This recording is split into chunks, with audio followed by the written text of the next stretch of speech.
A billionaire leaves his pregnant wife starving for 3 days to be with his mistress, pushing her to the brink of losing their baby. But what she did next not only shocked him, it shocked everyone. Prepare for an unbelievable twist. It was 3 a.m., and the mansion was eerily silent. Jonathan Okafor, a man who owned half of Lagos and controlled the lives of many, walked through the halls of his grand home, his mind consumed by his affair with Sandra, his mistress.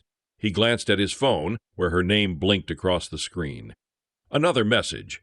He smiled, anticipation creeping into his veins. The affair had started as an escape, an adventure that excited him in ways his marriage no longer did. But as he stood there, his pregnant wife Ngozi lay in their bedroom, unaware of the betrayal that was tearing them apart. Ngozi was only weeks away from delivering their first child. The pregnancy, though a joyous occasion for her, had created a distance between her and Jonathan. His attention drifted as her body transformed, and the soft glow of her presence was no longer enough to hold his interest. He couldn't help it. Sandra, his alluring and fiery mistress, had taken up all of his focus. He found himself neglecting his wife's needs, both emotionally and physically. The tenderness he once felt for Ngozi was gone, replaced by something darker, something he hadn't even fully acknowledged in himself. The argument that night, as Jonathan prepared to leave for another rendezvous with Sandra, was the final straw. Ngozi, exhausted and vulnerable, had begged him to stay. "Please, Jonathan, I need you," she pleaded, her voice trembling as she reached for him. But the billionaire, his face hard and unfeeling, had made a cold decision. "You'll stay here. I'm going out," Jonathan said sharply, his tone dismissive as he grabbed his coat. "No food, not until I return." The command felt like a slap to Ngozi, her heart sinking as the words registered. But she said nothing. What could she say? She had been reduced to a mere shadow of the woman he had once loved, now trapped in his cruel control. Her body, aching with pregnancy, was pushed to the limits as she watched him walk out the door, leaving her alone in the cold, dark house. 3 days passed. Jonathan, lost in the thrill of his affair, paid no mind to the silent suffering unfolding at home. Sandra had become everything he craved, and he reveled in her beauty, her wit, and her energy. Meanwhile, Ngozi had grown weak from hunger, her energy depleted, her body craving the nourishment that was rightfully hers. But Jonathan didn't care. The pregnancy meant nothing to him anymore. She was just an inconvenience, a reminder of a life he no longer desired. In those 3 days of solitude, Ngozi fought with herself, her body fighting to stay strong for the life she carried within her. But the battle was growing unbearable. She could feel the weight of her actions coming to a head. Would she survive this? Would her baby survive this? And then, in the darkest hour, when it seemed like all hope was lost, Ngozi made a decision that would change everything. The house was oppressive with silence. 3 days without food, and Ngozi's body had become a battlefield. The hunger gnawed at her insides, her head dizzy from weakness, yet the sharp pain in her chest was worse. She had cried herself to sleep every night, praying for a miracle, begging her body and her baby to hold on. But every passing hour felt like a relentless tide, dragging her deeper into despair.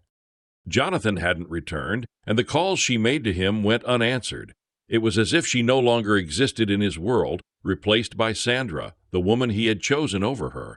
Each moment, the distance between them stretched further, suffocating the love they once shared. Ngozi's thoughts turned darker with every passing day. She thought of her baby, the tiny life growing inside her. Would the child survive this torment? She had already felt a deep pang of pain earlier that morning, a sharp cramp that had left her breathless, but it had subsided, for now. But how much longer could she keep going like this? How long before her body gave up, or worse, before her baby did?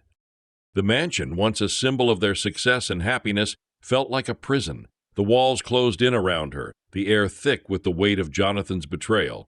The luxury she had once reveled in now felt hollow, empty. She was trapped in a gilded cage, isolated, neglected, and desperate. That night she had a conversation with herself, one she didn't want to have, but it was a conversation that was needed. "If I don't make it through this," she thought, "then at least I tried to protect you, my child. At least I gave you life, even if your father has abandoned us." But deep down, she couldn't bear the thought of giving up. Not when she had loved Jonathan with every fiber of her being. Not when the life inside her was a part of both of them. The love she once felt for her husband was still there, tangled with grief, frustration, and betrayal. She couldn't erase it. No matter how cold he had become, no matter how indifferent he was to her suffering, she still wanted him to love her again. She wanted him to see her, to care for her, to save her. Suddenly the door creaked open, and she felt a spark of hope. But it was short-lived. It wasn't Jonathan. The maid entered with a tray of water, a brief moment of kindness in an otherwise cruel existence. Ngozi's parched throat welcomed the liquid, but as she drank, her vision blurred, and the dizziness worsened. The maid tried to help her to the bed, but the pain in Ngozi's stomach intensified. "No, I can't wait any longer," she whispered to herself. "I have to do something." With trembling hands, she pulled herself up, gripping the edge of the bed. She needed to get help. She had to fight for her baby, even if it meant doing it alone. But as she tried to stand, she collapsed again, her body unable to bear the strain. The room spun, her vision faded, and all she could do was close her eyes and pray that Jonathan would come back, that somehow they could survive this. The hospital room was sterile, cold, and smelled of antiseptic, a harsh contrast to the warmth Ngozi had longed for in her marriage. Jonathan stood there, in shock, the sight of his wife in critical condition overwhelming him. The harsh beeping of the machines filled the silence, reminding him of the life he had almost destroyed. Ngozi's pale face and labored breathing tore at his heart, and in that moment Jonathan realized the magnitude of his cruelty. He had pushed her too far. Just hours ago, he had been in the grip of his own selfish desires, caught up in his affair, living in a bubble that shielded him from the reality of his actions. But that bubble had burst the moment the hospital called. It had shattered when he saw Ngozi, unconscious and frail, lying in that bed, the child inside her barely clinging to life. The doctor, her face grim, explained the situation in no uncertain terms. "The baby's heart rate is dangerously low. We've stabilized her for now, but we're not sure how much longer she can hold on. The stress she's endured, 3 days without food, the lack of proper care, has put her in critical condition. She's strong, but her body can't keep fighting like this for much longer." Jonathan was speechless, his hands trembling. This wasn't just about his betrayal anymore. It was about the life he had created, the life he was supposed to protect. It wasn't just a matter of fixing things with Ngozi, it was a matter of life and death. He realized now, as the reality of his actions set in, that he had never truly appreciated her or the sacrifices she had made for him. His eyes met hers for a brief moment, the flickering of consciousness in her gaze as she weakly squeezed his hand. "Jonathan?" Her voice barely reached him. Her lips trembled as she tried to speak, but the words caught in her throat. "I'm here, Ngozi," Jonathan said, his voice shaking with regret. "I'm so sorry. I didn't mean for this to happen. Please, stay with me. Please don't leave me." Tears welled up in his eyes. For the first time in days, his mind was clear. The cloud of lust and pride that had clouded his judgment had vanished. He had seen the worst of himself, and it was a man he didn't recognize. He thought of Sandra, the woman he had been so enthralled with, and the anger and jealousy that had fueled his reckless decisions. But none of that mattered now.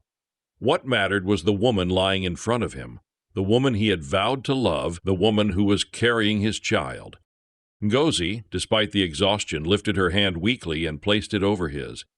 "You did this, Jonathan," she whispered, the pain evident in her voice. "You forced me, you left me, starving, you made me believe that you didn't care." Her words stung like a slap, but Jonathan didn't pull away. He deserved them. He deserved the hurt she was unleashing, because it was the truth. He had forsaken her, and it had almost cost him everything. I didn't know how far I had gone," Jonathan admitted, his voice breaking. "I didn't realize how much I had hurt you, but I'll do anything, Ngozi. I'll do anything to fix this. Please, just let me make it right." Ngozi closed her eyes, tears slipping down her face, though her body was too weak to move. The heart monitor beeped in a steady rhythm, but every moment felt like an eternity. She didn't know if she could forgive him. She didn't know if she could ever trust him again. But one thing was certain. This moment had changed everything. Jonathan had faced the consequences of his actions, and as he sat there beside her, holding her hand, he made a vow in his heart. No matter the cost, he would make sure his family survived. But as the doctors prepared to move her to a more intensive care unit, Jonathan realized that redemption wouldn't come easily. It wouldn't come just with words or promises. It would come with actions, with time, and with the constant, painful struggle to rebuild what had been broken. For now, he had to let Ngozi heal, but he knew that it was only the beginning of a long and arduous road ahead. The hours dragged on as Jonathan sat in the hospital waiting room, his heart a storm of confusion and remorse. The doctors had worked tirelessly to stabilize Ngozi, but the news had been unsettling. The baby was still at risk, and Ngozi's body, though showing signs of recovery, had sustained deep trauma. It was a race against time to save the fragile life growing inside her. Jonathan couldn't tear his eyes away from the sterile white walls of the waiting room. His thoughts were a whirlwind. He had been a fool, a selfish fool blinded by his own desires. He thought that he could have it all, Sandra, the affair, the thrill, but now he knew the cost. The weight of his actions pressed down on him, suffocating him with guilt. He had risked everything, his marriage, his family, and most terrifying of all, the child he had dreamed of. The child who might not survive the damage he had caused. His phone buzzed in his pocket, pulling him from his spiraling thoughts. It was a message from Sandra. He hadn't seen her since he had called off their affair at the hospital. The message was blunt. "I thought you'd be with me. You said we were meant to be together. Now you're choosing her? Are you really going to let this woman ruin everything we've built?" Jonathan's hand trembled as he stared at the screen. The sharp sting of Sandra's words sliced through him like a knife. For a moment, he felt the pull of temptation again, the familiar rush of excitement, the easy escape she had offered him. But then, like a cold splash of water, the reality of the situation slammed into him once more. His wife was in a hospital bed, fighting for her life and their baby's survival, while Sandra's words echoed in his mind, a reminder of the empty promise he had chased for so long. For a long moment, Jonathan just stared at the message. Every instinct within him screamed to run back to Sandra, to throw away his marriage and the responsibility that weighed so heavily on his shoulders. It would be easy. It would be so easy. But then he looked up, and the image of Ngozi lying weakly in the hospital bed flashed in his mind. Her pale face, her tears, the way she had spoken to him in those final moments before her collapse, those words would haunt him forever. "You made me believe you didn't care." The truth hit him with devastating clarity. He had been a coward. He had been afraid of facing the real work that came with love, with commitment. It wasn't glamorous, it wasn't easy, but it was what he had promised her, and it was what he had failed to deliver. His phone buzzed again, but this time Jonathan didn't bother to check it. He couldn't. Instead, he stood up, his legs shaky as he made his way to the nurse's station. His mind was made up. He would not let Sandra or any fleeting temptation dictate the course of his life anymore. "I want to see my wife," Jonathan said, his voice steady, though his heart pounded in his chest. The nurse nodded, and within moments he was standing at Ngozi's bedside. She was unconscious, but her breathing was more regular now, her color returning. The baby's heartbeat, though still weak, was steady. Jonathan stood there, staring at her, the overwhelming weight of his responsibility bearing down on him. He reached out and took her hand, his fingers brushing the warmth of her skin. This was where he belonged, right here, by her side. He had betrayed her, but now he would make things right. And just as he began to think that maybe, just maybe, their love could survive this, the door to the room opened, and a figure stepped inside, Sandra. Her presence felt like an electric shock, sending an icy shiver down Jonathan's spine. She looked at him with those piercing eyes, her voice low and laced with anger. "Jonathan," Sandra said, her tone dripping with disdain, "I've waited for you. You promised me, remember? You said we'd be together."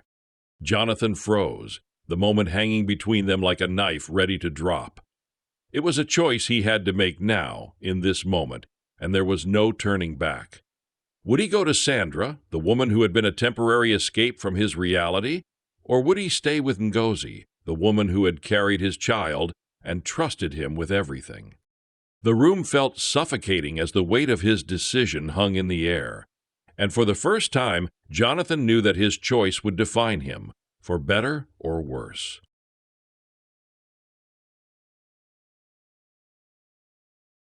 Jonathan stood frozen, caught between two worlds. Sandra's presence in the room felt like a physical weight, pressing down on him as if to pull him into the abyss he had so foolishly been ready to dive into. Her eyes, sharp with resentment and expectation, bore into him as she took a step closer, her voice soft but forceful. "You promised me, Jonathan. You said we'd be together. We were supposed to build a life, escape all of this," she murmured, the remnants of their affair lingering in her tone.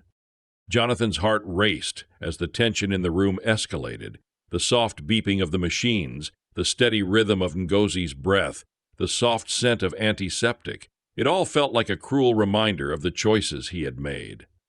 He thought about the woman lying in the bed, the woman he had once promised to love and cherish, the woman who was carrying his child, his wife. But as Sandra stood there, her body language demanding attention, a part of him felt the lure of his past decisions. The selfish, reckless part of him that had been drawn to Sandra's freedom, her fire, her excitement. Everything about their affair had been easy. No responsibility, no expectations, just raw, unfiltered pleasure. But that was the lie, the illusion he had allowed himself to believe.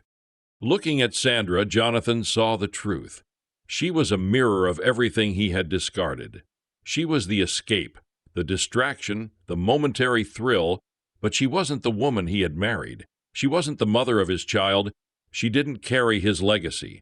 She wasn't the person who had stood by him through thick and thin, supporting him when no one else had. He turned to look at Ngozi, whose fragile form was nestled under the white sheets, her face pale and drained but peaceful. Her body was still fighting, clinging to life for the sake of their unborn child. His eyes flickered to the baby monitor, where the heartbeat, though faint, was still strong. A life, fragile and pure, depended on him. And in that moment, Jonathan understood what truly mattered. He felt a wave of clarity wash over him, a flood of emotions, regret, and realization crashing together in one overwhelming moment. Everything he had taken for granted, his wife, his unborn child, his home, was at stake, and he had let it all hang by a thread for the sake of his own selfish desires. But that could end now. "I'm done," Jonathan said, his voice low but unwavering. He turned away from Sandra, his eyes now fully focused on Ngozi. "I'm done with the lies, done with the escape. I've hurt you more than I can ever explain, but I'm going to spend the rest of my life making it right. I choose you, Ngozi. I choose our family." Sandra's face twisted with shock and anger as Jonathan walked past her, leaving her standing in the doorway, alone. His footsteps echoed in the sterile room as he moved toward Ngozi, who was still unconscious, her chest rising and falling softly. He knelt beside her, his hands shaking as he gently cupped her face. "I'm so sorry," he whispered, his voice breaking. "I love you. I will make this right. I'll be the man you need me to be, for you, for our child." The moment was a revelation. Jonathan had chosen to let go of the world he had been clinging to, the world of excess, of shallow pleasures, and embrace the responsibility he had long avoided. He had broken something precious, but now, for the first time, he was determined to rebuild it. As he sat there holding Ngozi's hand, the reality of the road ahead was clear. Redemption wouldn't come easily. His betrayal had cut deep, and trust would need to be earned. But as he looked at her, his wife, the mother of his child, he knew he was ready to fight for them, no matter the cost. For the first time in his life, Jonathan Okafor had made the right choice, and it was a choice that would change everything. Days passed in the hospital, stretching into what felt like an eternity. Jonathan barely left Ngozi's side, watching over her as she recovered, her strength returning in small, fragile bursts. The medical team had stabilized her, and although the road to full recovery would be long, she was alive. The baby, once in danger, had begun to thrive, its heartbeat steady and strong, a promise of new life. But for Jonathan, the true battle had just begun. Words, no matter how sincere, were not enough to heal the wounds he had inflicted on the woman he loved. The damage wasn't just physical. It was deep, emotional, and rooted in years of neglect and selfishness. Trust once shattered didn't mend easily, and Jonathan knew he couldn't expect forgiveness to come overnight. But every moment spent beside Ngozi, every quiet whisper of apologies, every touch that lingered just a little longer than before, was a step toward redemption. A slow and painful journey that would take years, not days. In the first few days, there were moments when Ngozi's eyes would flutter open, and she would gaze at Jonathan, her expression unreadable. She would listen as he apologized again, his voice thick with guilt and remorse, but each time she closed her eyes, he saw the weight of the hurt in her. She wasn't ready to forgive him, and Jonathan didn't expect her to be. He had been a man who had betrayed her trust in the worst way possible, and she had every right to be angry, to demand space, and to take time for herself. But each day, as the baby grew stronger, as Ngozi's body regained its strength, so did Jonathan's resolve to make things right. He couldn't undo what he had done, but he could prove, with every action, that he was worthy of her love again. One evening, after a long day, Jonathan sat by her side, holding her hand in his, the room bathed in the soft light of the setting sun. Ngozi stirred, and this time, when her eyes opened, she didn't look away. She met his gaze, and for the first time since that fateful night, Jonathan saw something different in her eyes, a flicker of the woman he had once known, the woman who had loved him unconditionally, the woman who still carried a piece of that love inside her. "I'm here," he whispered, his voice trembling with hope. "I will be here for you, for our child. I won't leave. I won't make the same mistakes again." Ngozi's gaze softened, but she didn't speak right away. She was still processing everything, still trying to come to terms with the betrayal, with the pain she had endured. But in that silence, Jonathan felt a shift. It wasn't forgiveness, not yet. But it was something else, understanding. She was beginning to see the man he was becoming, the man who was no longer running away from his responsibilities, from his mistakes. She was seeing him at last, not for the man who had betrayed her, but for the man he was trying to be, the man who was willing to fight for her, for their family.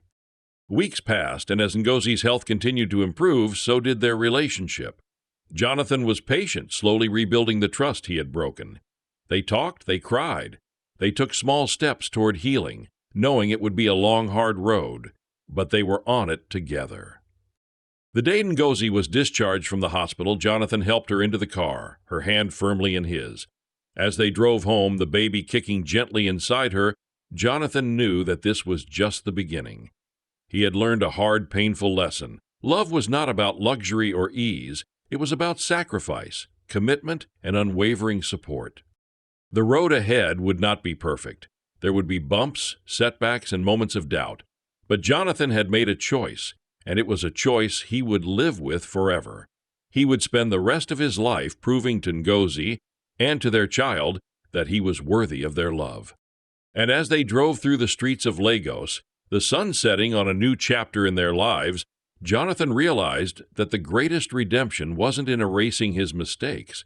It was in the quiet moments of progress, the small acts of kindness, and the unwavering promise that he would never, ever take them for granted again. If you were moved by Jonathan's journey of redemption, make sure to hit that like button and subscribe for more emotional stories like this. Share your thoughts in the comments. We'd love to hear how you feel about the choices he made and the road to healing. Don't forget to turn on the notification bell so you never miss a new video.